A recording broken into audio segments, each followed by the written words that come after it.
যেখানেই তুমি যেতে চাও, যেদিকেই যেতে চাও, বাতাসকে আদেশ করবে, বাতাস তোমাকে নিয়ে যাবে, বাতাস তোমাকে সেখানে পৌঁছায় দিবে। জন্যই সুলাইমান আলাইহিস সালাম বাতাসের মাধ্যমে তিনি পৃথিবীর এক প্রান্ত থেকে অন্য প্রান্তে পৌঁছে যেতেন। আমার ভাইরা বন্ধুরা, একটু মনোযোগ দিয়ে খেয়াল করে শুনুন।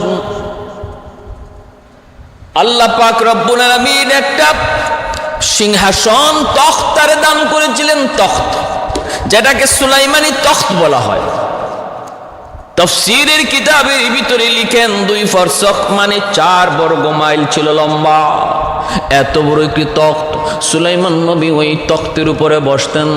সেখানে তার দাস দরবারে মন্ত্রী পরিষদ বসত, সৈন্য সামন্তও তিনি নিতেন, পরিবার পরিজনকেও তিনি ওই তখতে বসাইতেন। এরপরে নবী যেখানেই যেতে চান, সফর সঙ্গীদের সাথে নিয়ে তিনি সফরে বের হয়ে যেতেন। কিন্তু উপরে কিছু ছিল না, উপরে ওনাদেরকে ছায়া দিত, এই তখতের ছায়া দিত পাখিরা, ডানা মেলে মেলে ছায়া দিত। এজন্যই আল্লাহর পয়গম্বর সাইয়্যিদুনা সুলাইমান আলাইহিস সালাম যদি তার গায়ে কোনো রৌদ্র লাগতো, তবেই তিনি বুঝে ফেলতেন ওখানে কোনো পাখি অনুপস্থিত না থাকলেই তো, কোনো একটা পাখি অনুপস্থিত থাকলেই তো সূর্যের আলো এই দিক দিয়ে ঢুকবে। বুঝে ফেলতেন কেউ অনুপস্থিত রয়েছে, বিদায় সূর্যের আলো ঢুকেছে। আল্লাহর পয়গম্বর সাইয়্যিদুনা সুলাইমান আলাইহিস সালাম তিনি একদা পৃথিবীর দক্ষিণাঞ্চল সফর করার নিয়ত করে মিশর থেকে বের হলেন। সুলাইমান আলাইহিস সালামের রাজধানী ছিল সিরিয়া। সুলাইমান আলাইহিস সালামের রাজধানী ছিল সিরিয়া। একদিন তিনি পৃথিবীর দক্ষিণাঞ্চল সফরের উদ্দেশ্যে বের হবেন। ওনার সিংহাসনের সব ব্যবস্থা ছিল, ওনার এই তখতে সব কিছুর ব্যবস্থা ছিল, ছিল না শুধুমাত্র পানির। আর এই পানির সন্ধান দিত হুদহুদ পাখি। এজন্য হুদহুদ পাখিকে উনি খুব কাছে রাখতেন। মরু অঞ্চল, পানির প্রয়োজন, ওই হুদহুদ পাখিটাকে আল্লাহ পাক এতটা শক্তি দান করেছিলেন, তার টুট জমিনে লাগায়া পাতালের পানির খবর নিতে পারত। আর তখনই আল্লাহর পয়গম্বর দেওদানবের দ্বারা মাটি কুড়ে সেখান থেকে পানি বের করে অল্প সময়ের ভিতরে তারা পানির হাজত শেষ করতেন। আল্লাহর পয়গম্বর সাইয়্যিদুনা সুলাইমান আলাইহিস সালাম বের হলেন, সফরে বের হলেন। প্রথমে আসলেন তায়েফ, মক্কা নগরীর পাশেই তায়েফ। তায়েফের জমিনে তিনি নামলেন, এখানে কিছু অবস্থান করলেন। তারপরে মক্কা নগরীতে ঢুকলেন, সেখানেও কয়েকদিন অবস্থান করলেন। সুলাইমান আলাইহিস সালাম মক্কার মানুষকে আমার নবী, রহমতের নবী, মায়ার নবীর আগমনের সুসংবাদটাও তিনি দিলেন। এরপরে সুলাইমান আলাইহিস সালাম তিনি আবার সফরে বের হলেন। ভাইরা বন্ধুরা, আবার তিনি সফরে বের হলেন। ইয়ামেনের সানা এলাকায় গেলেন। সেখানে তিনি দেখতে পেলেন বড় সুন্দর, এলাকাটা বড় ভালো লাগলো। তিনি সিংহাসন নিয়ে সেখানে নামলেন, নাইমে একটু বিশ্রাম নিলেন, নামাজ পড়বেন, অজু করবেন, একটু বিশ্রাম নিবেন। ওই টাইমটাতে হুদহুদ পাখি মনে মনে ভাবলো আমি একটু আকাশে উড়ে উড়ে দেখি আশপাশটা কেমন। হুদহুদ পাখি একটু আকাশে উড়লো, ওইটা সে উঠতেছে, হঠাৎ করে নজরে পড়ল দূরে একটা বিশাল সাম্রাজ্য দেখা যায়। ওই হুদহুদ পাখির নজরে পড়ল বিলকিস রানীর রাজ্য, নজরে পড়ল। দেখার ভিতরে সে দেখতে পেল একটা অচিন হুদহুদ পাখি, তার সাথে সাক্ষাৎ করলো। আকাশী আর একটা হুদহুদ পাখির সাথে তার সাক্ষাৎ হয়ে গেল। সুলাইমান আলাইহিস সালামের হুদহুদ পাখির সাথে, সুলাইমান নবীর হুদহুদ পাখির নাম ছিল ইয়াফুর, তার সাথে আর একটা হুদহুদ পাখির সাক্ষাৎ হলো। সে ডাক দিয়ে বলতেছে, কে রে ভাই, তুমি কে? তুমি কোত্থেকে এসেছ?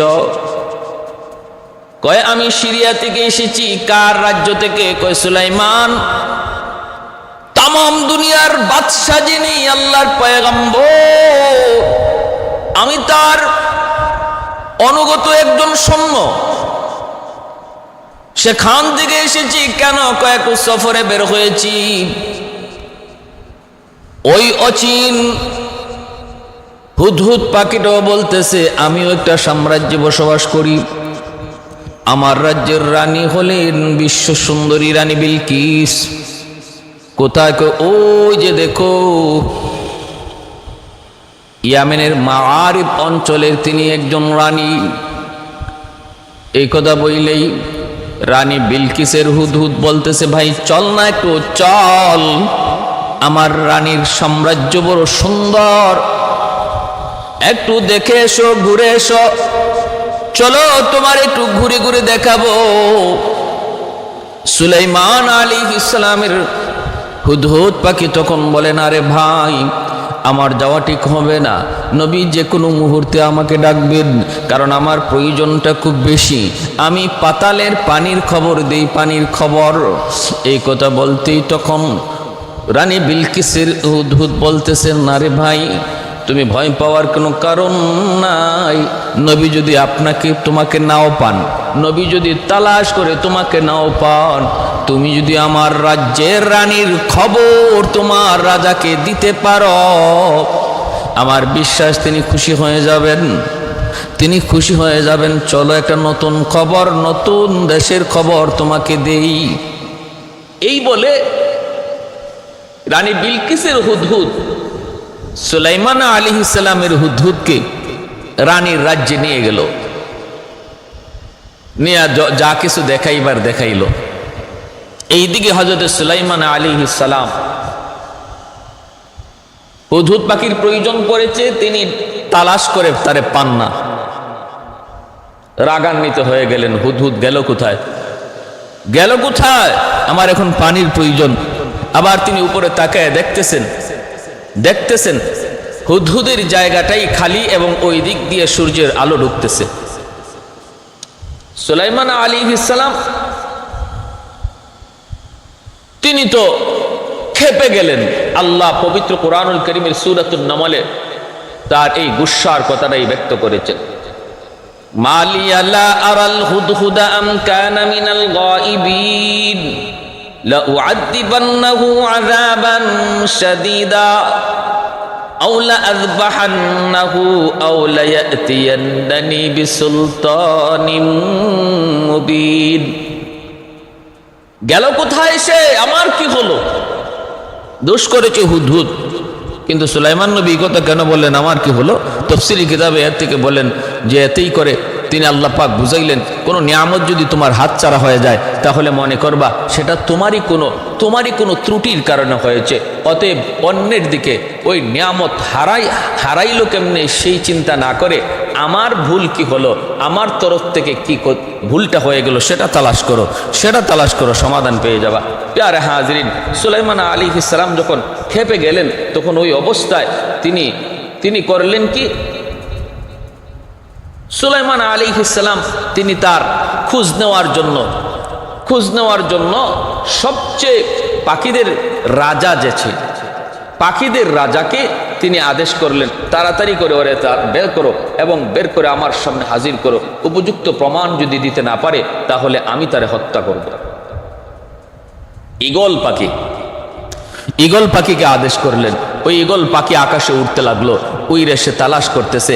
এরপরে হঠাৎ করে দেখে ওই দিক থেকে ইয়ামেনের মাআরিব যার অপর একটি নাম হলো সাবা, ওই দিক থেকে সুলাইমান আলাইহিস সালামের হুদহুদ পাখি আসতেছে। দেখা মাত্রই তারে গ্রেপ্তার। হুদহুদ ডাক দিয়ে কয় ভাই তুমি আমাকে মেরো না, আমাকে হত্যা করো না, আগে আমার কথাটা শুনো। কয় কথা শুনবো পরে, আগে তাড়াতাড়ি চল, নবী বড় গরম। কেন, কোথায় গিয়েছিলি? কয় নবী এতটা ক্ষিপ্ত, তোরে হত্যা করে ফেলবে। হুদহুদ বলতেছে আমি যদি উপযুক্ত প্রমাণ দিতে পারি কেন গিয়েছিলাম, কোথায় গিয়েছিলাম, নবীকে এমন কিছু বলেন নাই। উপযুক্ত কারণ দর্শাতে না পারলে বলে হ্যাঁ এমনটা বলেছেন, উপযুক্ত কারণ যদি তুমি দর্শাতে না পারো তবে তোমাকে তিনি হত্যা করবেন। হুদহুদ বলে ঠিক আছে তাহলে চলো, আমার বিশ্বাস নবী আমাকে হত্যা করবেন না, কারণ আমি উপযুক্ত কারণ সঙ্গে করে এনেছি। আল্লাহর নবীর সামনে হুদহুদ পাখি এসে দাঁড়ালো। এরপরে নবী বলতেছেন বলো ঘটনা কি, তুমি কোথায় গিয়েছিলে, কেন তুমি অনুপস্থিত ছিলে, তুমি তোমার পাখির রাজা ঈগলকে কেন তুমি জিজ্ঞেস করে যাও নাই, তারে কেন তুমি খবর দিয়ে যাও নাই? তখন সে বলতেছে নবী গো, আমি এমন এক দেশের খবর জানি যেই দেশের খবর আপনি নিজেও জানেন না, জানার কথাও না। প্রাণীর খবর জানি যেই খবর আপনি জানেন না, আপনার কাছে নাই, এমন এক খবর আমি জানি। আল্লাহ নবী সুলাইমান তিনি বলতেছেন কি খবর, তাড়াতাড়ি বলো কি খবর, তুমি তাড়াতাড়ি বলো। কাইফা মাকাসা গায়রা বাঈদিন ফাকালা আহাততু বিমা লাম তুহিত বিহি ওয়াজিতুকা মিন সাবাইম বিনাবাইন ইয়াকিন। কি খবর? কই ইন্নী ওয়াজাদতু ইমরাআতান, আমি ওই রাজ্যে পেয়েছি একজন রানীকে, এমন সুন্দরী রানী নবী গো আমি জীবনে কোনোদিন দেখি নাই এত সুন্দরী রানী। তামলিকুহুম, সে রাজত্ব করে, ওয়া উতিয়াত মিন কুল্লি শাইইন ওয়া লাহা আরশুন আযীম। ধনী বনে জনে কোনো দিক দিয়ে তার কম নাই, সর্বদিক দিয়ে প্রাচুর্যতা, নিয়ামতের কোনো অভাব নাই, সর্বদিক দিয়ে আমি তার মধ্যে প্রাচুর্যতা পেয়েছি। ধনের দিক দিয়ে কোনো কমতি নাই, জনের দিক দিয়ে কমতি নাই, শক্তির দিক দিয়ে কমতি নাই। তার 12,000 সেনাপতি রয়েছে, প্রতি সেনাপতির অধীনে আবার 1,00,000 করে সৈন্য রয়েছে, অতএব কমতি কোনো দিক দিয়েই তার নাই গো নবী। এইভাবে বলতেছে কিন্তু বড় দুঃখের খবর হলো ওই রানী আর তার রাজ্যের মানুষগুলি এক আল্লাহকে চিনে না। এরা সূর্যের পূজা করে। কিসের পূজা? সূর্যের পূজা করে। ওয়াজাদতুহা ওয়া কওমাহা ইয়াসজুদুনা লিশ-শামসি মিন দুনিল্লাহ। পবিত্র কোরআনুল কারীমের সূরাতুন নামল, নামলুন শব্দের অর্থ পিপীলিকা। এই পিপীলিকার সূরায় আল্লাহ পাক রব্বুল আলামিন তিনি কথা বলতেছেন, বিস্তারিত ঘটনাটা উল্লেখ করেছেন, তবে পরিপূর্ণ না। হাদিস শরীফে কিছু আছে, ইসরাইলি রিওয়ায়াতও কিছু আছে। আল্লাহর পয়গম্বর সুলাইমান আলাইহিস সালামকে যখন রানী বিলকিস এই খবর দিল, রানী বিলকিসের খবর দিল হুদহুদ পাখি, সুলাইমান আলাইহিস সালাম আশ্চর্য হয়ে গেলেন। কয় কি, তামাম দুনিয়ার বাদশাহ আমি, আর আমার বাদশাহীর ভিতরে এক অঞ্চলে আবার বাদশাহী করে এক রানী, তাও তারা সূর্যের পূজা করে, আল্লাহকে চিনে না। সুলাইমান আলাইহিস সালাম তিনি বলতেছেন ঠিক আছে, আর কি দেখেছ? কয় নবী গো, তার এমন একটা সিংহাসন রয়েছে, ওয়ালাহা আরশুন আযীম, এমন এক সিংহাসন আমি জীবনে কোনোদিন দেখি নাই। তাফসীরের কিতাবের মধ্যে এসেছে 30 হাত লম্বা, 30 হাত উঁচা, 30 প্রস্থ, 30 হাত লম্বা, 30 হাত উঁচু, 30 হাত প্রশস্ত, 30 হাত প্রশস্ত, এত বড় একটা সিংহাসন ছিল রানী বিলকিসের। এজন্য হুদহুদ পাখি বলতেছে আমি তার একটা সিংহাসন দেখেছি যা জীবনে কোনো দিন আমি কোথাও দেখি নাই। আল্লাহর পয়গম্বর সুলাইমান আলাইহিস সালাম তিনি বললেন তাহলে যাও, আমি তোমাকে এর উপযুক্ত পুরস্কারও দিব এবং এর সমাধান তো আমি তোমার দ্বারাই করব। ঘটনা যদি এমনই হয় তাহলে আমি তোমার মাধ্যমে রানী বিলকিসের কাছে একটা চিঠি পাঠাবো এবং সেই খবর তুমি তারি দিবা, পরবর্তী খবরও তুমি পৌঁছাইবা। তুমি হবে প্রেরক, তুমি হবে বাহক, আমি হব প্রেরক। চিঠি দিব আমি, নিয়ে যাবা তুমি। এই রানী বিলকিস কে ছিল? তাফসীরের কিতাবের মধ্যে লিখেন, এই রানী বিলকিস ছিল,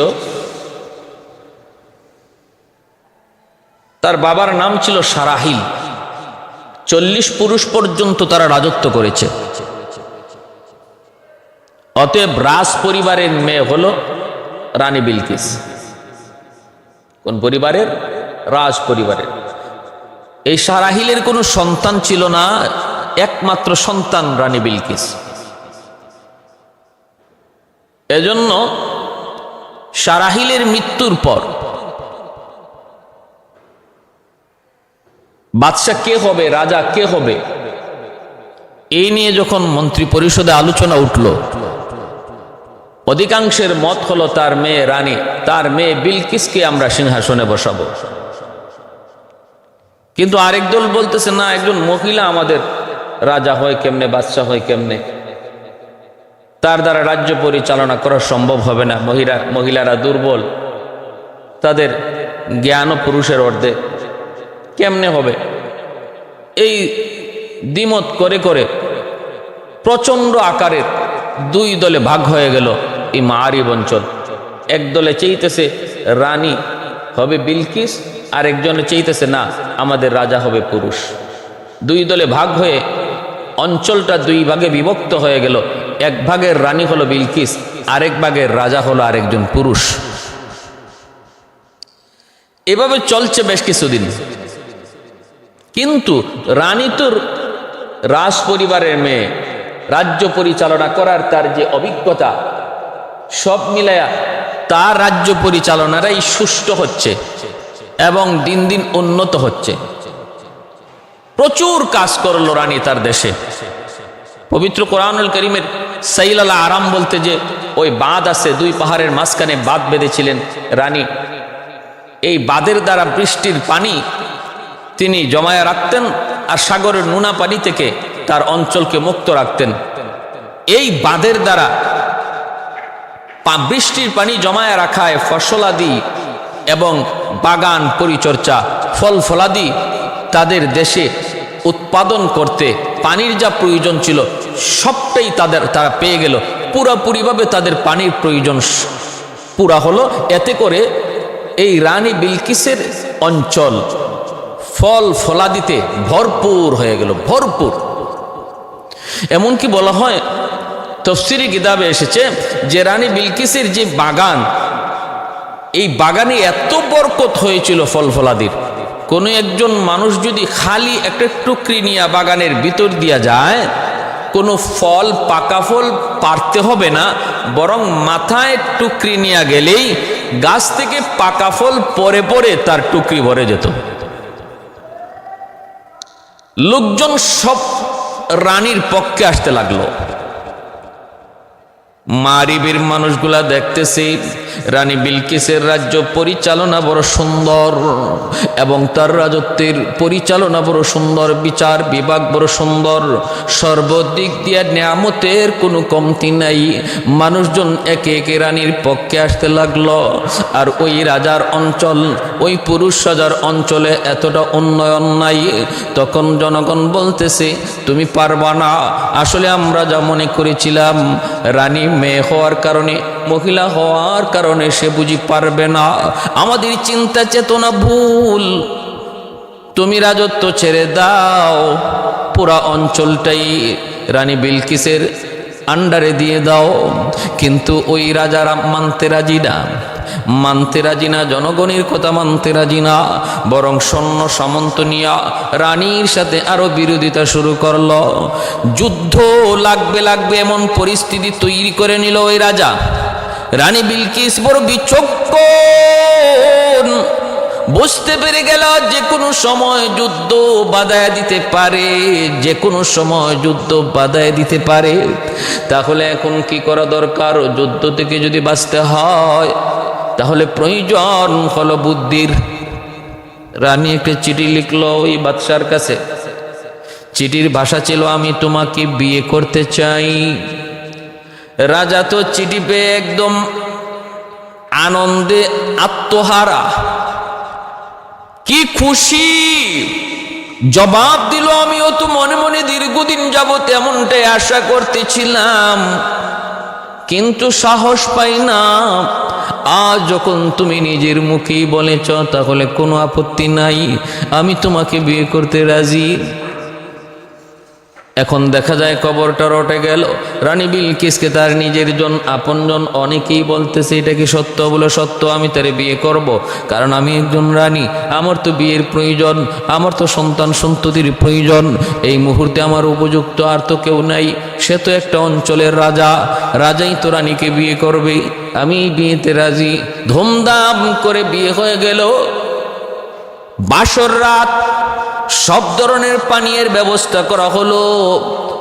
তখনকার সময় এটা সাধারণ নিয়ম, যত প্রকারের মদ, যত প্রকারের নেশা, সব কিছুর আয়োজন করা হলো। রানী বিলকিস সে তো একটা উদ্দেশ্য নিয়ে বিয়ে করেছে।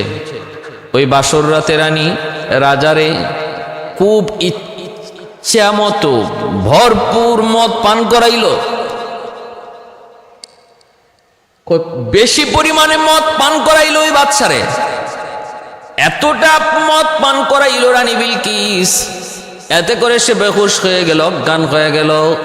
আর রানী বিলকিস তখন তার মাথাটাকে ঠান্ডা মাথায় কাটলো, কল্লাটা কেটে ওই কল্লাটা তার দরবারে ঝুলায়া রাতের অন্ধকারে রানী বিলকিস তার সিংহাসনে আবার চলে আসলো। সকালবেলা জনগণ যায় দেখে তাদের বাদশার মাথা রাজ্যের গেইটে ঝুলতেছে। মানুষজন বুঝে গেল, বুঝেছে এটা বিয়ে নয়, এটা রানী বিলকিসের একটা কৌশল। ভালোই হয়েছে, যদি এমনটা না হইতো তাহলে যে কোনো মুহূর্তে দুই দেশে যুদ্ধ হতো, প্রচুর মানুষের ক্ষয়ক্ষতি হতো। রানী বিলকিস ওই ক্ষয়ক্ষতি থেকে বাঁচানোর জন্য ভালো একটা কৌশল অবলম্বন করেছে। এতটা বিচক্ষণ, এতটা জ্ঞানী ছিল রানী বিলকিস। সুলাইমান আলাইহিস সালাম হুদহুদ পাখির মাধ্যমে তিনি চিঠি পাঠাইলেন আর বলে দিলেন, তুমি চিঠিটা গোপনে তার কাছাকাছি, একদম তার চোখের সামনে চিঠিটা ফেলবা, যেন আর কেউ না দেখে, চিঠিটা যেন সেই দেখে এবং তার নজরে ফেলবা। আর চিঠির উত্তর পাওয়ার আগ পর্যন্ত, চিঠির উত্তরে সে কি সিদ্ধান্ত নেয় সেটা না জানা পর্যন্ত তুমি গোপনে বসে বসে সব শুনবা, পরে বিস্তারিত আমাকে জানাইবা। ভাইরা বন্ধুরা, জন্য মনোযোগ। রানী বিলকিস একটা সিংহাসন, এই সিংহাসনটা তার খাস কামরায়, খাস কামরার ভিতরে এতটা আবদ্ধ, একটা জানালা সে সর্বদা খোলা রাখতো, কারণ ওই জানালা দিয়ে সূর্যের আলো ঢুকবে, আর যখনই সূর্যের আলো ঢুকবে তখনই সে সূর্যের পূজা করবে। এজন্য ওই জানালাটা ছিল খোলা। হুদহুদ পাখি সুলাইমান নবীর চিঠিটা নিয়ে আসে ওই জানালার মুখেই বসে গেল। রানী বিলকিস যখন হঠাৎ করে দেখে কি খবর, তার ঘরে সূর্যের আলো নাই, তাহলে ওই জানালাটা বন্ধ হয়ে গেল নাকি, তাকায় দেখে হয় একটা পাখি ওই জানালায় বসে আছে। কাছে গেল তাড়ানোর জন্য, তখনই ওই পাখিটা তার ঠোঁট থেকে চিঠিটা ফালাইয়া দিল। রানী বিলকিস দেখে একটা চিঠি পাখি ফালাইছে, চিঠিটা হাতে নিল, হাতে নিয়ে চিঠিটা হাতে নিল, অবাক হয়ে গেল, আমার এত খাস কামরার ভিতরে একটা চিঠি পাঠাইলো কে? আবার সেও পাখির মাধ্যমে। তাহলে চিঠির প্রেরক তো সাধারণ কোনো মানুষ হতে পারে না, সাধারণ কোনো লোক হতে পারে না। রানী বিলকিস চিঠিটা পেয়ে গেল, চিঠিটা পেয়ে হাতে নিয়ে এসে দেখতে পেল চিঠিটা লিখেছেন সুলাইমান আলাইহিস সালাম। ভাষাটা ছিল এমন, ইন্নাহু মিন সুলাইমান ওয়া ইন্নাহু বিসমিল্লাহির রহমানির রহিম। আমি সুলাইমান আলাইহিস সালামের পক্ষ থেকে চিঠি আর আমার আল্লাহর নামে শুরু করলাম। মর্ম ছিল চিঠি, খুব দ্রুত তুমি আমার কাছে এসে আত্মসমর্পণ করো আর কালেমা পড়ে মুসলমান হও, সূর্যের পূজা ছেড়ে দাও, নতুবা আমি ব্যবস্থা নিব।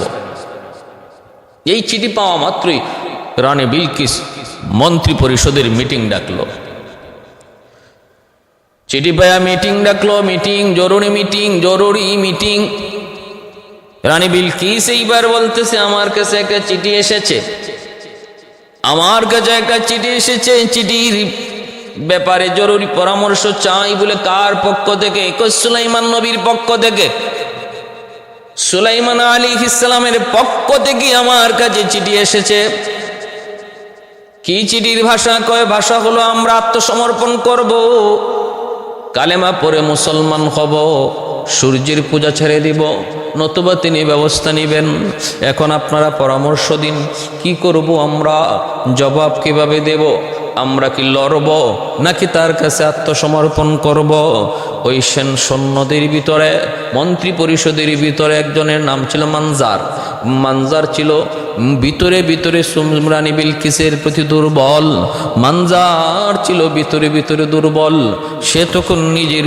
সে তখন নিজের বাহাদুরি দেখানোর জন্য চিৎকার দিয়ে উঠল, রানী কনকে আপনি, কনকে আপনি, কনকে আপনি, কে আপনাকে চিঠি দিয়েছে? এত বড় সাহস সুলাইমানের, আপনাকে চিঠি দেয়? একটু সুযোগ দেন, উপযুক্ত জবাব আমি দিতে পারবো। আমি মানজার তারে এনে গাছের সাথে ঝুলাইতে পারবো। নাহনু উলু কুওয়াতিন ওয়া উলু বাসিন শাদীদ, আমরা শক্তির দিক দিয়ে কোনো কম না, দুর্বলতা পাওয়ার কোনো সুযোগ নাই, দুর্বল হওয়ার কোনো প্রয়োজন নাই। একটু সুযোগ করে দেন, আমি আমার শক্তি দিয়ে এর জবাব দিব। আমরা লড়ব, আমরা যুদ্ধ করব, আমরা এর মোকাবেলা করব। প্রয়োজনে সুলাইমানরে গাছের সাথে ঝুলাবো। এমনভাবে ফাল পাড়তে লাগলো। রানী বিলকিস তখন বলতেছে, এ মানজার, এত ফাল পারবি না। প্রেরককে ধরা দূরের কথা, আরে বাহককেই তো ধরতে পারলা না। এ তো জানতেন কোনো বাহক নয়, পিয়ন তো কোনো সাধারণ মানুষ নয়। এই চিঠির পিয়ন হলো এক পাখি। অতএব যে পাখির মাধ্যমে চিঠি পাঠায়, সে তোমার আমার মতো সাধারণ কোনো মানুষ নয়। এত ফাল পাইরো না, এত লাফাও কেন? আগে চিঠির ভাষাটা পড়ি, চিঠির ভাষাটা পড়ি, চিঠির উদ্দেশ্যটা বুঝি, তারপরে আমরা পরামর্শ নেই। নীরব হয়ে গেল রাজদরবার, মন্ত্রী পরিষদ নীরব হয়ে গেল। এইবার রানী বলতেছে, আমি একটা বুদ্ধি নিয়েছি মাথায়। বলে কি? কয় আমি একটু পরীক্ষা করব, পরীক্ষা করে দেখবো ইনি নবী নাকি শুধু বাদশাহ, ইনি বাদশাহ নাকি নবী, এটা প্রমাণ করার জন্য আমি একটা পরীক্ষা করব। যদি প্রমাণ হয় ইনি শুধু নবী, ইনি নবী ও বাদশাহ, তাহলে ওনার সাথে আমাদের বিরোধিতা করে মোকাবেলা করে কোনো লাভ হবে না। নবীদের সাথে মোকাবেলা, সেটা নবীর সাথে নয়, সেটা হয়ে যায় আল্লাহর সাথে। অতএব না, এমনটা করে ঠিক হবে না। আগে আমি পরীক্ষা করে দেখি, যদি আমার পরীক্ষায় ইনি ফেল করে, প্রমাণ যদি হয় ইনি শুধুমাত্র বাদশাহ নবী না, তবেই আমরা যুদ্ধ করার মোকাবেলা করার সাহস করব। কত বুদ্ধিমতী নারী, চিন্তা চেতনা কত ভালো। হ্যাঁ, তিনি যদি নবী হন, তার মোকাবেলা করে কোনো লাভ নাই। কারণ নবীরা নিজের ক্ষমতায় চলে না, তারা আল্লাহর ক্ষমতা লইয়া চলে। অতএব তার সাথে আমাদের মোকাবেলা করে কোনো লাভ হবে না, পারবো না। ভাইয়েরা বন্ধুরা, তো তাহলে কিভাবে পরীক্ষা নিবা? কই পরীক্ষা নেওয়ার সুরত হলো, আমি তার কাছে কিছু হাদিয়া পাঠাবো। এই হাদিয়া যদি ইনি গ্রহণ করে, তাহলে বোঝা গেল ইনি শুধু বাদশাহ নবী না।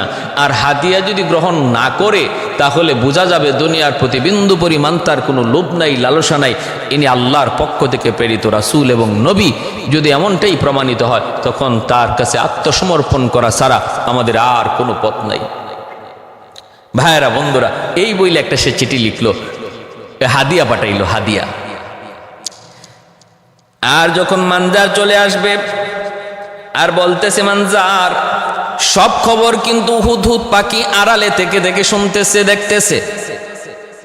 রাজ্যের পরামর্শ সবার সমস্ত কথাগুলি হুদহুদ পাখি সে শুনতেছে। ওই অবস্থায় রানী বিলকিস বলতেছে, একটা পাথর রয়েছে আমার কাছে, পাথর, এই পাথরটা তুমি নিয়ে যাবা।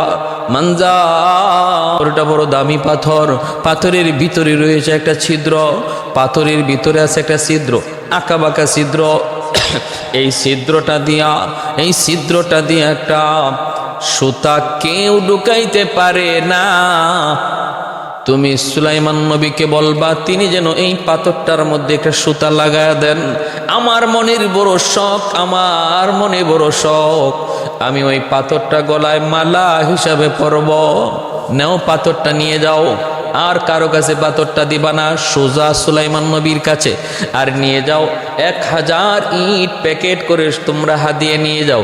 মূলত হাদিয়া তো না, এটা ছিল তার পরীক্ষা। হাদিয়া তো না, ছিল এটা তার ঘুষ। হাদিয়া তো না, ছিল এটা সুলাইমান নবীকে কিনা। হুদহুদ পাখি এসে জানাই দিল, নবী গো, রানী বিলকিস আপনার কাছে হাদিয়া পাঠাইতেছে। বলে হাদিয়া বলে কিসের? কয় 1000 ইট প্যাকেট, স্বর্ণের ইট। আল্লাহর পয়গম্বর সুলাইমান মনে মনে বলতেছেন, গোরানি তুমি আমাকে ভুল বুঝেছ, আমার চিঠির মর্ম তুমি ভুল নিয়েছ। সুলাইমানকে কিনা যায় না, কিনা যায় না। আমাদের সমাজে ছেলে কিনা যায়, যৌতুকের দাবি করে যেই সন্তান, যেই ছেলে সে তারে তো মেয়ের বাবা কিনে নেয়। কোনো ছেলেকে হুন্ডা দ্বারা কিনে, কোনো ছেলেকে এরকমভাবে 5 লক্ষ 10 লক্ষ টাকা দিয়ে কিনে। আসেনি না? নেই যৌতুকের দ্বারা আমাদের সমাজে কেনা বেচা হয়নি না হয় না, ছেলে মেয়ে কেনা বেচা হয়নি না হয় না বলে হয়। এর দ্বারা কি হয়? সমাজে শান্তি বাড়ে না অশান্তি বাড়ে। অশান্তি। যৌতুক নেওয়া হালাল না হারাম? হারাম, সাফ হারাম। যৌতুক খাওয়া আর শুয়োরের গোশত খাওয়া সমান। শুয়োরের গোশত খাওয়া যেমন হারাম, যৌতুক খাওয়া তেমন হারাম, বিন্দু পরিমাণ কোনো কম নাই। এবার আপনি যৌতুক প্রকাশ্যে খান আর ঘুরাইয়া খান। কিছু কিছু ছেলের বাবা আছে যৌতুক ঘুরায় খায়, নিজে কয় না, আরেকজন দিয়া কয় আমি তো চাই নাই, আমারে দিতেছে। যত কৌশলী করেন না কেন, মেয়ের বাবাকে চাপ দিয়া, মেয়ের বাবার কাছ থেকে দাবি কইরা কোনো জিনিস আদায় করার নামই হলো যৌতুক। আর যদি সে খুশি মনে, কোনো দাবি দাবা নাই, খুশি মনে সে কিছু দেয়া যায়, সেটা উপহার। এটা আল্লাহ নবীও দিচ্ছেন। নবী তার মেয়ের খাতুন জান্নাত ফাতেমা রাদিয়াল্লাহু তাআলা আনহার বিয়েতে আল্লাহর নবী খুশি খুশি দিয়েছেন।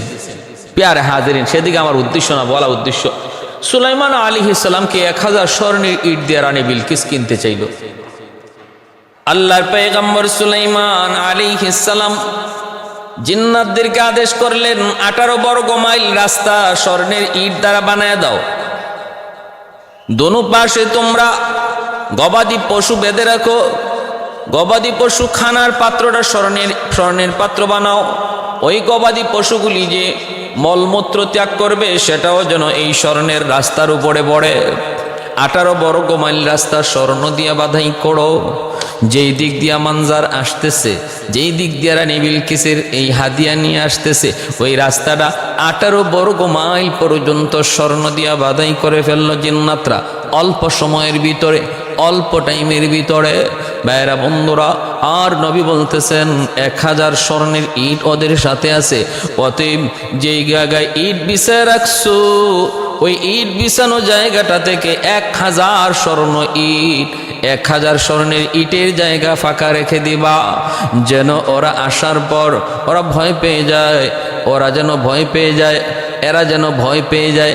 1000 স্বর্ণের ইটের জায়গা কেন খালি? হায়, আমরা যদি 1000 ইট নিয়ে এখন সামনে যাই, তাহলে তো রাজা সুলাইমান তিনি তো মনে করবেন আমরা ওইখান থেকে ইট চুরি করেছি। অতএব না, তারা ওইখানেই হয়তো তাদের ইটগুলো রেখে আসবে। বুদ্ধি কত সুন্দর দেখছে। এই 1000 ইটের জায়গাটা খালি রাইখো, ভয়ে ওরা তাদের নিজেদের আনা স্বর্ণের ইট এখানেই রেখে আসবে। বলে আমরা যদি এখন এই ইট লইয়া যাই, তাহলে আমরা চুরও হইতে পারি, কওয়া যায় না। ভাইরা বন্ধুরা, মানজার যখন আসলো, আইসা দেখে হাই হায় হায় হায়, রাস্তায় চটক মারে। ঘটনা কি? তামানা খাসা। কিন্তু গভীরভাবে নজর করে তাকায় দেখে, পাথরটা বের করে ঘষা দিয়া দেখে, না, খাঁটি সোনা, খাঁটি সোনা। এইবার মনজার চিন্তায় পড়ে গেল, হায় হায় হায়, যেই বাজার রাজার দরবারে রাস্তার স্বর্ণের ডালাই দেয়া করা হয়, আর ওই রাস্তার স্বর্ণের উপরে গবাদি পশু পাখি তারা তাদের মলমূত্র ত্যাগ করে, তাহলে তার দরবারে মাত্র 1000 স্বর্ণের ইট হাদিয়া লইয়া যাওয়া কতটা বোকামি হবে? এটা বোকা ছাড়া কেউ করতে পারে না। মানজার কয় গয় রানী গো, তোমার মতো ফকিন্নি বুঝি আল্লাহর জমিনে কেউ নাই। কারে তুমি কি হাদিয়া দিতেছো? ও রানী বিলকিস, আজকে আমার ওই ইজ্জত যাবে, হক যায় না, আমি আজকে বন্দিও হতে পারি। চিন্তায় পড়ে গেল মানজার। কিন্তু বাহাদুরি দেখাইছিল ওই কইছিল সুলাইমান রে গাছের সাথে জুলাইমু। কিন্তু রানী বিলকিসের ধমকে নীরব হয়ে যায় মানজার। এইবার সামনের দিকে আগায় দেখতে পায়, হায় হায়, এত সুন্দর ইট বিছানো রাস্তা, স্বর্ণের ইট, কিন্তু 1000 স্বর্ণের ইটের জায়গা ফাঁকা। কে নিয়েছে? কয় আমি যদি এখন আমার ইট লইয়া যাই তাহলে রাজা বলবে এই ইট তুমি চুরি করেছো। আমার এত সুন্দর রাস্তার মধ্যে 1000 ইট গেল কোথায়? কই রে, তাড়াতাড়ি এখানে রাখ, তাড়াতাড়ি ইটগুলা এখানে রাখ। কাফেলাকে বলল ইট এখানেই রেখে আয়, নাইলে চোর বা শাস্তি হবে। সুলাইমান নবীর দরবারে গেল, কয় না, ফেরত যাওয়া যাবে না, একটু নবীর একটু দেখে যাই, লোকটার একটু দেখে যাই। সামনে গেল, যাওয়া মাত্র আল্লাহর পয়গম্বর সুলাইমান আলাইহিস সালাম তারে ডাক দিলেন, মানজার এইদিকে আসো। অবাক হয়ে গেল মানজার, জীবনে আমি কোনোদিন সিঁড়ি আসি নাই, কোনোদিন আমি এই এলাকায় আসি নাই। আমার নাম কেমন করে তিনি জানলেন? আমার নাম কেমন করে তিনি জানলেন? ভয় পেয়ে গেল। সামনে যাওয়া মাত্রই নবী তখন বলতেছেন, ও মানজার, কি খবর? কি খবর? চিঠির মর্ম ভুল বুঝেছে তোমার রানী। ঠিক আছে, তোমার কাছে যে পাথরটা আছে পাথরটা দাও, আমি সুতা ঢুকায় দেই। এই কথা বলতেই মানজারের মাথায় আসমান ভেঙে পড়ল। কি খবর? আমার কাছে যে গোপন পাথর রানী দিয়েছে, যে পাথরের খবর আমি ছাড়া আর রানী ছাড়া কেউ জানে না, এই খবর তিনি জানলেন কেমন করে? বুঝছি সব খবরই আইছে, সব খবরই ওনার কাছে আগেই চলে আসছে। তাহলে আমি যে বলছি গাছের সাথে জুলাইমু, এই খবরও বুঝি চলে আসছে। এখন না জানি কি হয়, মনে হয় বিচারটা আমারও হবে, মনে হয় শেষ পর্যায়ে বন্দী হওয়া লাগবে। কাঁপতে শুরু করলো, ভয় পেয়ে গেল। ভয় পাওয়ারই তো কথা, সব খবরই যখন আসলো আমি যা বলেছি এই খবরও তো আসছে। কিন্তু আল্লাহর পয়গম্বর সুলাইমান, তাকে তিনি বলতেছেন তোমরা মেহমানদারি করো, তোমাদের জন্য এই খাস মহল, সেখানে মেহমানদারির ব্যবস্থা করলেন। তারপরে তিনি তারপরে তার পাঠাইয়ে দিলেন, বলেন যাও, যা তোমরা তোমাদের রানীকে বলো দেরি যেন না করি, অল্প সময়ের ভিতরে সবাই আত্মসমর্পণ করে মুসলমান হয়ে যাও, নতুবা কপালে সিন্নি আছে। বুঝেননি? সিন্নি বুঝলেন মানে মাইর আছে। মানজার চলে আসলো রানী বিলকিস অপেক্ষায়। ও সুতা ঢুকাইলেন কেমনে সুলাইমান নবী? এই পাথরের ভিতরে আঁকা বাঁকা ছিদ্র, যেই ছিদ্র দিয়ে সুতা ঢুকানো যায় না। আল্লাহর নবী সুলাইমান পিঁপড়াকে ডাক দিলেন। এই সূরাটার নামও সূরাতুন নামল, পিঁপড়ার সূরা। পিঁপড়ারে তিনি ডাক দিলেন, ডাক দিয়ে বললেন যে সুতাটা ঢুকাইয়া দাও। পিঁপড়ারে ডাক দেওয়া মাত্রই পিঁপড়ায় কইল লাব্বাইক, হুজুর আমি হাজির। মানজার অবাক হয়ে গেল, সব দেখতেছে মানজারে। কয় রে, ঠিকই তো বলছিল আমাদের রানী, ইনি যদি নবী হন কোনোভাবেই তার সাথে পারা সম্ভব নয়। ইনি তো দেখা যায় পিঁপড়ার সাথেও কথা কয়। পিঁপড়াও তার একটা বাহিনী। এই পিঁপড়ার মুখে তিনি একটা সুতা লাগাই দিলেন। পিঁপড়াটা সহজে আঁকা বাঁকা রাস্তা দিয়ে ডুইকা ডুইকা সে সুতা লাগাই দিল। এই সুতা লাগায়া পাথর লইয়া মানজার রানী বিলকিসের কাছে আবার ফেরত আসলো। রানী অপেক্ষায়, রানী অপেক্ষায় তার পরিচয় জানতে চায়, ইনি কি শুধু একজন বাদশাহ নাকি আল্লাহর পয়গম্বর? আসা মাত্রই রানী কয়, কিরে মানজার, খবর কি? খবর কি? মানজার কই, খবর কইমু কি, তোমার মতো ফকির নিয়ে আল্লাহর জমিনে কেউ নাই। কয় কি হইছে? কয় হাতিয়া ফাটাইছো 1000 স্বর্ণের ইট, আবার প্যাকেটও কইরা, কিন্তু গিয়া দেখি 18 বড় গোমাইল রাস্তা স্বর্ণের বাধাই করা, আবার এর উপরে গরু ছাগল ইট, গরু ছাগল দুম্বা ভেড়া এগুলো পায়খানা প্রস্রাব করে, চেনায় লেদায়, বিন্দু পরিমাণ কোনো মূল্য নাই। সামনে যায় দেখি 1000 স্বর্ণের ইটের জায়গা খালি, ডরায়া এখানে নিজের স্বর্ণের ইট রাইখে গেছি, কারণ নাইলে আমাদেরকে চোর বইলা আটকায় আমার তো পারে। এত বড় রাজ্য, এত বড় রাজ্য, এত বড় ক্ষমতা আমি দেখেছি তার। আর কি বলেছে? আর কি দেখেছো? আমার পাথর কোথায়? কই নেও তোমার পাথর। কয় সুতা কেমনে লাগাইল? কয় সুতা লাগাইছে পিঁপড়া। কও কি? বলে হ। ওগো রানী, শুধু মানুষ নয়, পিপিলিকা পর্যন্ত তার কথা শুনে তার কথা মতো কাজ করে। পিপিলিকাই সুতা ঢুকাইয়া দিছে। রানী তখন ভিতরে ভিতরে সুলাইমান নবীর প্রতি দুর্বল হয়ে গেল। দুর্বল হইছে তো হইছে, 100 নাম্বার মহব্বতের চিঠিতে 100 নাম্বার 100 নাম্বার দিয়ে দিল। রানী বিলকিস আল্লাহর নবী সুলাইমান আলাইহিস সালামের মহব্বতে পড়ে গেল। বুঝেন তো? এইবার বলতেছে, মানজার দেরি করে যাবে না, সম্মানী লোকের সম্মান দিতে হয়। এ মানজার, তাড়াতাড়ি প্রস্তুতি গ্রহণ করো, আমি যাব, আত্মসমর্পণ করব, আমরা আল্লাহর গোলামি করব, মুসলমান হয়ে যাব, দেরি করা যাবে না। আর রানী বিলকিস মনে মনে আনন্দিত, মনে মনে আনন্দিত, মনে হয় আমার স্বপ্নে থেকে রাজকুমারীর সংবাদ আমি পেয়ে গেছি, আমার স্বপ্নে দেখা রাজকুমারীর পরিচয় এবং সন্ধান আমি পেয়ে গেছি। সুলাইমানকে আমি শুধু রাজ্যের সিংহাসনে নয়, আমি আমার মনের সিংহাসনে সুলাইমানকে বসাবো। উলফত মে বরাবর কে ওফা হো কে জফা হো, उल्फत में बराबर के वफा हो के जफा हो, हर चीज में लज्जत है या गुर दिल में मजा हो, हर चीज में लज्जत है या गुर दिल में मजा हो। एक चश्म ज़दन गाफिल ज़ा शाह नबाशी, शायद की निगाही को नदागाह नबाशी, शायद की निगाहें को नदागाह नबाशी।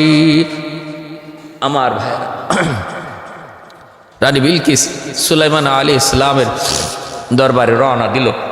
এই খবরও হুদহুদ পাখি জানানো দিল যে আসতেছে। কি জন্য? আত্মসমর্পণ করব, আপনার কাছে দুর্বল হয়ে গেছে। সুলাইমান আলাইহিস সালাম দেও দানবকে বলবেন, আমার রাজমহল তোমরা যত পারো, যতটুকু সাধ্য আছে সুন্দর করো, কারণ রানীকে সংবর্ধনা দেওয়া লাগবে, সেও একজন সম্মানী, তার জন্য একটা খাস মহল তৈরি করো। মহলের চতুর্দিকে থাকবে পানি, পানির মধ্যে থাকবে মাছ, পানির উপরে তোমরা স্বচ্ছ কাঁচ, এই কাঁচ দিয়ে ঢালাই করবা। এক তফসিরের কিতাবে এসেছে, 1-2 মানুষ ওনার রাজদরবারেরই, এরা যখন বুঝতে পারছে যে সুলাইমান আলাইহিস সালামের কাছে আসতেছে বিশ্ব সুন্দরী রানী বিলকিস, আর ইনিও রাজ্য সাজাইতেছে, বাপসাপ বেশি ভালো না, মনে হয় 2 জনের মহব্বত হয়ে গেছে, বিয়া শাদী হয়ে যাবে। একজনে আপনি যে রানী বিলকিসকে বিয়া করতে যাইতেছেন, জানেননি হে কিন্তু জিনের মাইয়া, হে জিনের মাইয়া, জিনের মেয়ে, অতএব বিয়া করতে একটু বুঝে শুনে কইরেন, মহব্বতে পড়তে একটু বুঝে শুনে কইরেন। নবী সুলাইমান বলেন, যদি জিনের মেয়ে হয়ে থাকে তাহলে তার মধ্যে জিনের স্বভাব বেশি নাকি মানুষের স্বভাব বেশি, সে জিন না মানুষ, এটা বোঝারও আমার কাছে সুযোগ আছে, ব্যবস্থা আছে। আর একজন এর বুদ্ধি কিন্তু একটু কম। ঠিক আছে, বুদ্ধি শুদ্ধিও কম না বেশি, বোকা না বুদ্ধিমান, এটাও বোঝার ব্যবস্থা আমার কাছে আছে। এজন্য সুলাইমান আলাইহিস সালাম একটা মহল তৈরি করলেন, আর ওই মহলের চতুর্দিকে পানির ব্যবস্থা করলেন, আর পানির উপরে স্বচ্ছ কাচের ব্রিজ তৈরি করলেন দেওদানবের দ্বারা, যেন বুঝাই না যায় মর্মর। এত স্বচ্ছ কাচ দিয়ে তিনি একটা ব্রিজ বানাইলেন, যেন চোখে ধরা না যায়, যেন মনে হয় পানি। রানী বিলকিস আসতেছে, আসার আগেই আল্লাহর নবী সুলাইমান তখন বলতেছেন, রানী আইয়া বইব কই? সিংহাসন তো একটা, আমারটা দামি বইমো, রানী বইব কোথায়? ও আচ্ছা ঠিক আছে বুঝলাম, তার তো নাকি একটা সিংহাসন আছে, হুজুর তুমি দেখে আসছো? বলি জি। বলা হ্যাঁ, আর শোনাও জিন, বহুত বড় এক সিংহাসন। কই এই সিংহাসনটাতেই বসুক, তারটাতেই সে বসুক। তাহলে আনবো কেডা? সে তো রওনা দিয়ে দিছে 7টা গেইটের ভিতরে তার এই সিংহাসন রাইখা 7টা তালা মাইরা এই 7 তালার চাবি নিজের কাছে লইয়া রানী বিলকিস রওনা দিছে সিরিয়া, সুলাইমান আলাইহিস সালামের কাছে আসবে। ও ভাইয়েরা বন্ধুরা, ওই অবস্থা আল্লাহ নবী বলতেছেন, কে পারবা রানী আসার আগে আগে তার সিংহাসন আমার কাছে পৌঁছাইয়া দিতা? ক্বালা ইফরিতুম মিনাল জিন।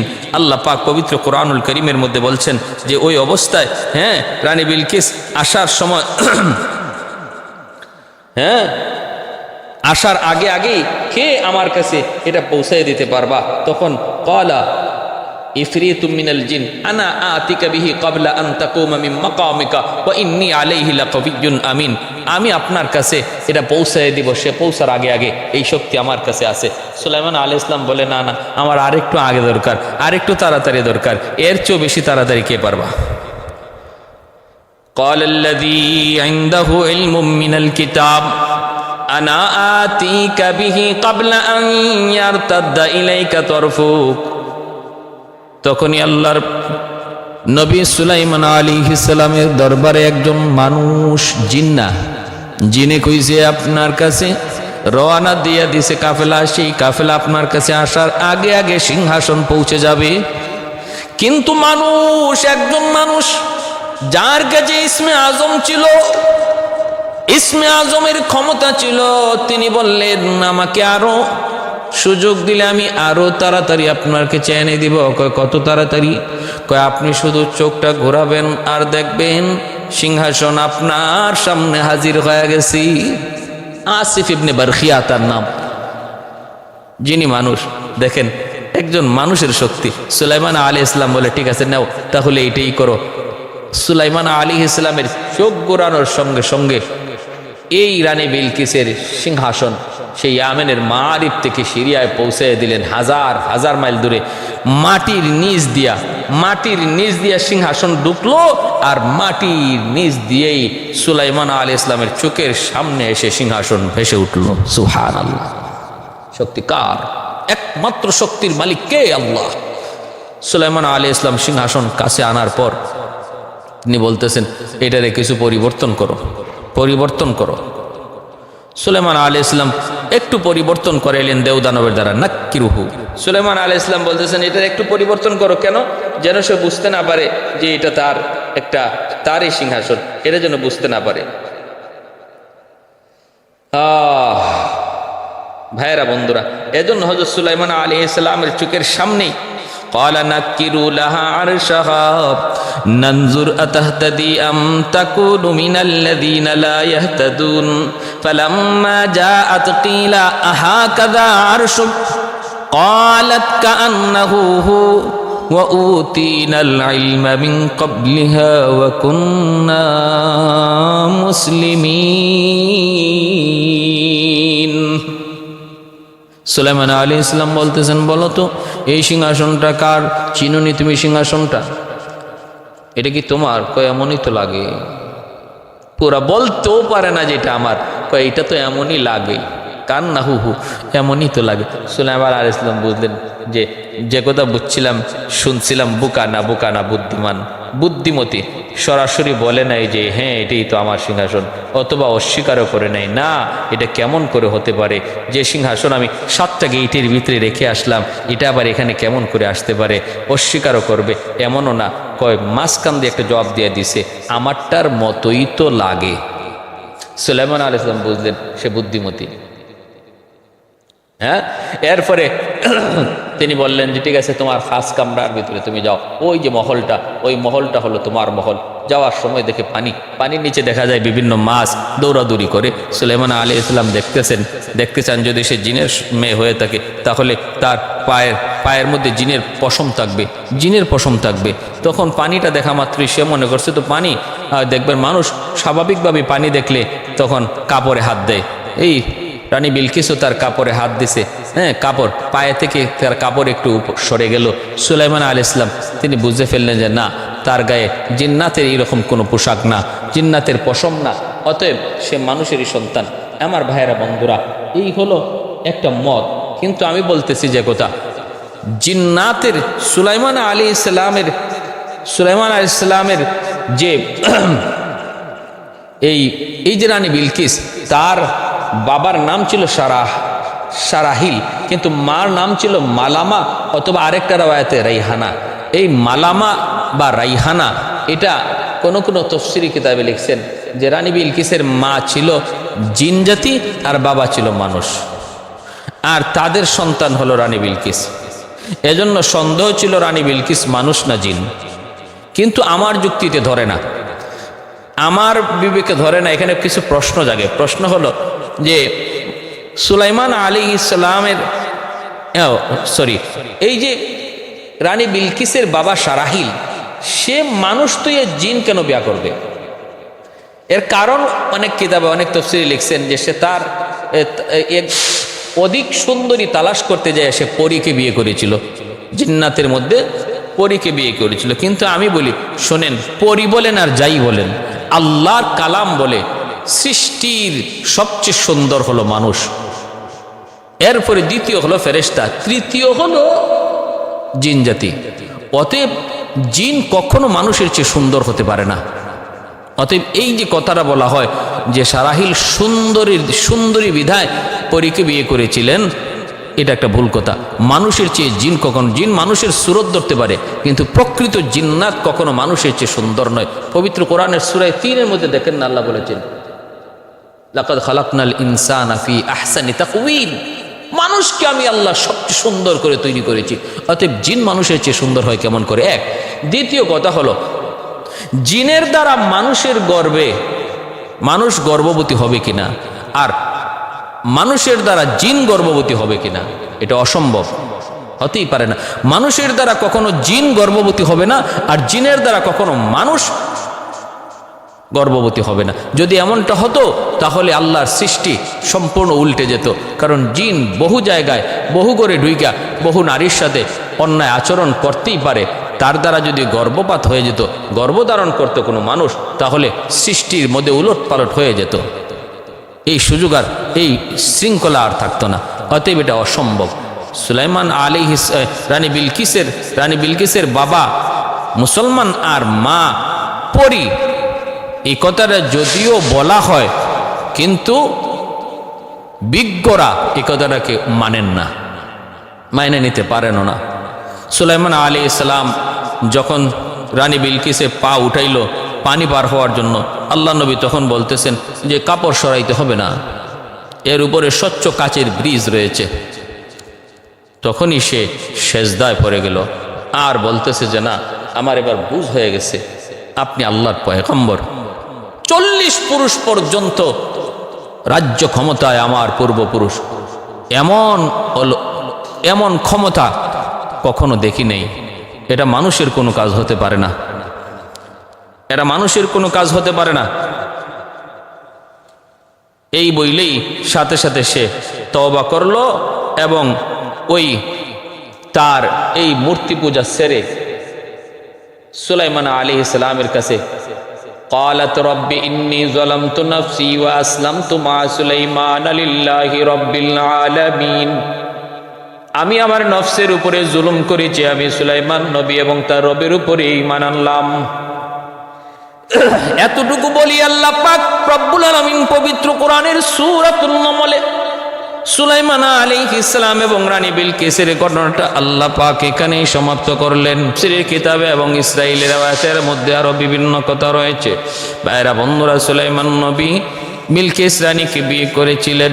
এরপরে তারে তিনি ওই তো ইয়ামেনের মারিব অঞ্চলে তারে তিনি আবার পাঠায় দিলেন, ওই জায়গার রানী বানায় তিনি পাঠায় দিলেন। সেখানেই শেষ পর্যন্ত রানী বিলকিস ছিল, তার রাজ্যেই সে রাজত্ব করত। কিন্তু সুলাইমান নবীর অধীনে, সুলাইমান নবীর আন্ডারে ভাইরা মাসে একবার তিনি ইয়ামেন যাইতেন, সেখানে 3 দিন তিনি থাকতেন। একটা সন্তানও হয়েছিল রানী বিলকিসের গর্ভে, সুলাইমান নবীর একটা সন্তানও হয়েছিল। এটা হাদিসে পাওয়া যায়, ইসরাইলি রাওয়ায়াতে পাওয়া যায়। এ যুবক, খেয়াল করে মনোযোগ দিয়ে শোনো, এই হলো আল্লাহর পয়গম্বর সুলাইমান আলাইহিস সালামের আর রানী বিলকিসের মধ্যে ঘটে যাওয়া মহব্বত, ঘটে যাওয়া সম্পর্ক, ঘটে যাওয়া ইতিহাস। বাইরা বন্ধুরা, এতে একটু খেয়াল করে মনোযোগ দিয়ে শুনবেন, আমরা একটু মনোযোগ দিয়ে শুনবো। তাফসীরে কিতাবের মধ্যে একটা আংটির কথা রয়েছে, একটা আংটির কথা। কি ছিল সে আংটির ইতিহাস? এ ভাই, এজন্য বলি সুলাইমান আলাইহিস সালাম তিনি সর্বদা তিনি যে দুনিয়ার বাদশা, এই কথাটা মনের মধ্যে কখনো তিনি রাখতেন না। আমার ভাই সুলাইমান আলাইহিস সালাম, একটু খেয়াল করে শুনো রে ভাই, সুলাইমান আলাইহিস সালাম তিনি যখন চিঠিটা লিখছিলেন, চিঠির প্রথমে লিখলেন আব্দুল্লাহ, তারপরে লিখছেন ইন্নাহু মিন সুলাইমান। বুঝাইলেন না আমি দুনিয়ার বাদশাহ সুলাইমান, এটা আমার বড় পরিচয় নয়, আমার বড় পরিচয় হলো আমি আল্লাহর গোলাম। আজ ক্ষমতা যে যেখানেই পাই না কেন, একটু মনোযোগ দিয়ে শোনো, ক্ষমতার বাহাদুরি করে কোনো লাভ নেই, সকল ক্ষমতার মালিক একমাত্র আল্লাহ। তামাম দুনিয়ার বাদশাহ হইয়া বিন্দু পরিমাণ অহংকার ছিল না। চিঠির শুরুটা ছিল আব্দুল্লাহ, আমি আল্লাহর গোলাম, এক আল্লাহর গোলাম, আল্লাহর গোলাম, এটা হলো বড় পরিচয়। এরপরে তিনি বিসমিল্লাহ লিখে শুরু করেছিলেন।